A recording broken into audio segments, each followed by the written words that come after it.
This video is proudly sponsored by DigimonCard.io for all your Digimon card, deck building, deck list, card pricing, and discussion needs. Hey everyone, Eggman here with another video, and today we have a top 8 breakdown for Zulu's Digimon BT13 box tournament that I helped run and host this past week. So it was a really cool event. It was 46 players with a top 8 breakdown that we see here today. And real quick shout outs to one Zulus for hosting the event and sponsoring and such, as well as DigiPanda for doing commentary with me.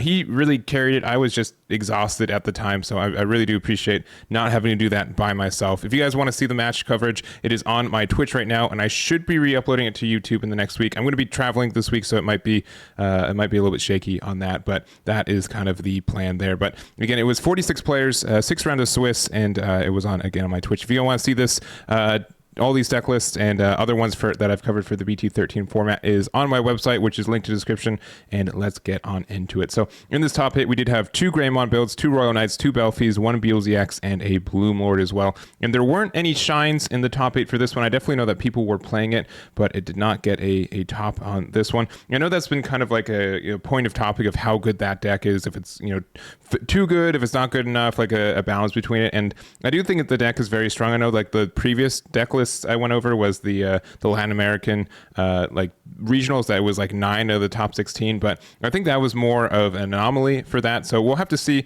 for Gen Con. I know we have a lot of events coming up this weekend for it, so we'll see. We'll kind of have like the final, maybe like bigger picture for how good that deck is. But I do think it's strong. I do think it has some consistency issues right now, especially without some of the training options that it has. But without those, there's a lot of chances to brick. But anyways, we're going to talk about the other decks that did top, starting off with our first place list. That is Max's WarGrey X, and Max also was at that regionals in Latin America this past weekend and did get a top there with, I think, pretty close to the same deck, if not the same. And this one's really nasty when it goes off. It is a WarGrey X, and I think it really capitalizes on just the fact that your opponent, like a lot of decks are kind of greedy right now and just kind of take their time to set up. So if you get your perfect line, your perfect stack, this deck can just kind of win on like turn 2 or 3 with especially like if you get your piercing Metal Greymon and then you have like your War Greymon with raid and such. This gets you over a lot of things. This also means that you have a pretty good chance of getting rid of their Belphemon if they,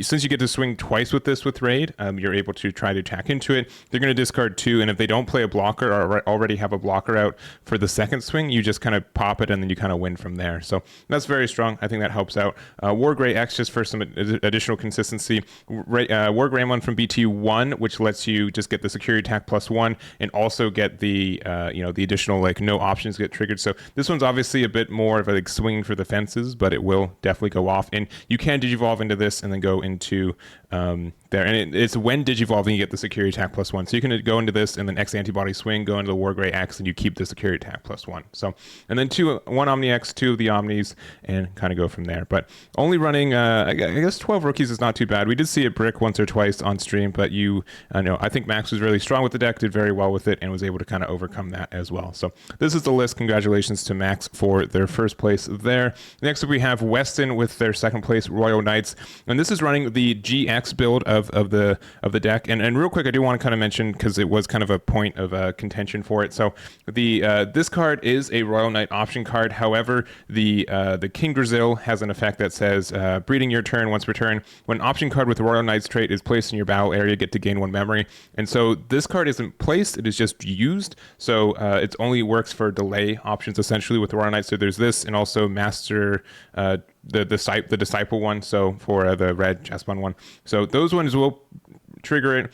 This one will not. So but it's still like a good effect that it will just restand something for 3, which is nice. And then also unsuspend, and then if that Digimon has Chessbon GX, you get to activate one of its when digivolving effects. So you can do something kind of silly where you have like the GX and use the effect to go into the Royal Knights of the Purge.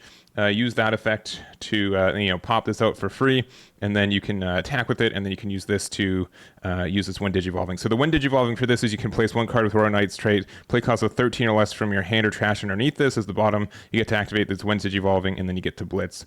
So being able to do that is nice. So, and then also gets piercing, security attack +1, blocker. So all of that is pretty handy for you. So you can do some funky effects where you can like just get like any most of these are when digivolving effects and on play effects. So being able to do all that for less means that you get some really good abilities for it. So I think that's fine. It's a little bit janky, but it does work out sometimes, and you get some really neat combos. So. You also can just digivolve on top of it if you get rid of the egg. So you can go Omni, you can digivolve into here, and then you can play. You still have to put something else underneath it. It's not like the thing you digivolve on top of, but you can digivolve off of anything with Royal Knights for 5. So that can help you there as well. So that is the list. Congratulations to Weston for their finish there. And then next up we have Patrick with their 3rd place Belphemon, and I think this one's been getting a little bit more popular as we've gone deeper into the this meta. I think the respect for just how good this deck is at like just OTKing. The rage mode is very fantastic for that. It's really, really tricky to not get this go off, especially with the Tamer from Akihiro. It has, the end of opponent's turn. Once per turn, you get to draw 1 trash one, which means if you have the Ostamon underneath, you get to play a level 4 lower purple Digimon for your trash, which means that you'll have a target for this to pop for the dual attack. So all of that's very good for you. And then also being able to play Psychomon in Archetype and being able to play it from your trash very easily for decks like Royal Knight, I think is really obnoxious. And there's just a lot of ways that this deck can kind of go off. So I think it's very strong. I think it's a good meta pick for where we're at. I do think there are some ways to counter it, but there are just some decks just do not have a way, if you are able to go into your chain and go into this rage mode like quickly, to really answer it too. So and a lot of like security like a lot of decks aren't running options in security to really answer these cards either. So I think that's strong. But here's a list there. Congratulations to Patrick for that. And then we have Benjamin with their Beelzemon. Not a lot to say about this deck. Obviously, it's been strong since release. It's been nerfed a little bit, but I do think it's still a really good deck in this meta. It's viable. And also, I do think it's probably like one of the cheapest decks, or at least easiest access to. You just buy 2 of the star decks and like a couple cards after that. But very good deck. Not much more I can say about it because that I haven't like over the last couple months, but there we go there. So congratulations to Benjamin. And to wrap it up, we have Ryan with Bloomlord, which did get a bit of a buff. And I think most people have been kind of transitioning from Mimi to Yoshino. Finally, like Mimi's been out since release, and this is a BT13 tamer, but obviously you use it because it does have synergy with some of your cards, specifically like the Lalamon, and being able to use this to like go up your chain even cheaper. Like you can get into some really, really cheap chains for this one.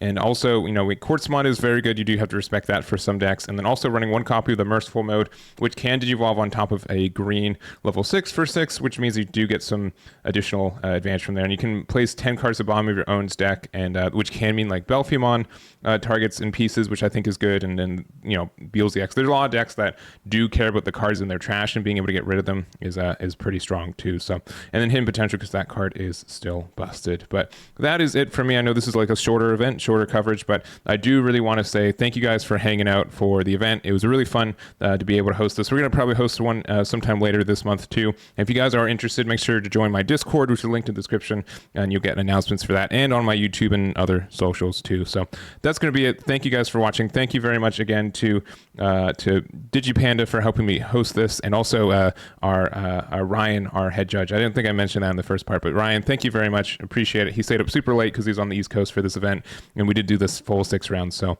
I do appreciate that as well. So that's going to be it for us. Thank you guys so much for watching, and I'll catch you all next time. Damn it.